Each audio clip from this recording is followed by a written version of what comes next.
মেয়েরা দেখবেন তাদের পাজামাগুলো তৈরি হয় এমনভাবে যাতে টাকনোর উপরে থাকে, প্লাজো, বিভিন্ন রকমের ধুতি পাজামা, নানা রকমের পাজামা তৈরি হচ্ছে এখন নতুন নতুন।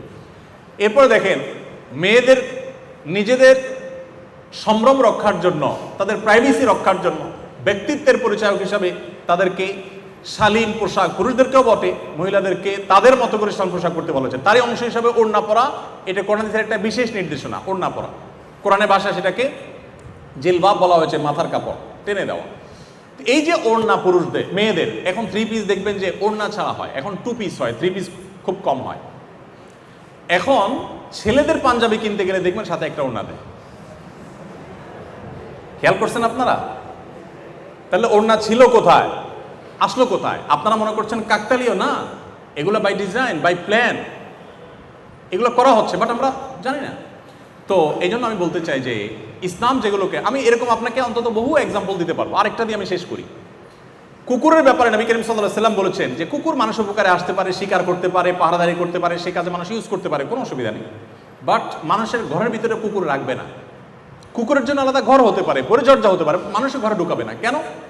এখানে স্পিরিচুয়াল দিক আছে। সব কিছুর বাহ্যিক দেখে আমরা বিবেচনা, বাহির দেখে আমরা বিবেচনা করবো না, ভেতর অন্তর্নিহিত দিক আছে, আমরা জানি না। উনি ওহির মাধ্যমে আল্লাহর কাছ থেকে জানতেন।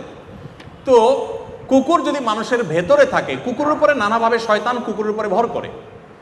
মানুষের ঘর বাড়িতে যখন থাকে তখন সেটা মানুষ প্রভাবিত হয়, মানুষ টেরও পায় না কিভাবে প্রভাবিত হয়।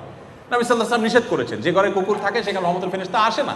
এর মানে এই না যে কুকুরের কোনো দোষ আছে, এটা একটা বাস্তবতা। কুকুরকে তার মতো করে ঘর বানান না, আপনার চেয়ে আরো সুন্দর ঘর বানাবেন, ইসলামে নিষেধ নেই, কোথাও নিষেধ নেই যে আপনার বেডরুমের চেয়ে কুকুরের জন্য আরো দামি বেডরুম করেন, নিষেধ এরকম কোথাও লেখা নেই, কোরআনে দিয়েছে।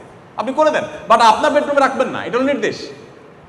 এর বিপরীতে সাহাবীরা অনেকে বিড়াল পালতেন, আপনারা জানেন। আবু হুরায়রা তার নামই হয়ে গেছে বিড়ালের বাপ, এত বেশি বিড়াল পালতেন, বিড়াল ভালোবাসতেন। এখনকার যে সভ্যতা বিনির্মাণ করা হয়েছে, যে সভ্যতা গোটা পৃথিবীতে এস্টাবলিশড করা হয়েছে, আপনারা দেখেন ঘরে ঘরে বেডরুমগুলোতে একমাত্র পশু হিসাবে স্থান পায় হলো কুকুর। আপনি কি একটু মেলাতে পারছেন?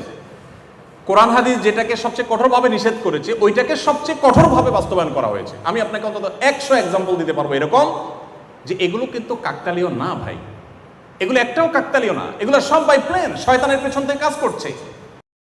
আস-সুন্নাহ ফাউন্ডেশন, উম্মার স্বার্থে সুন্নাহর সাথে।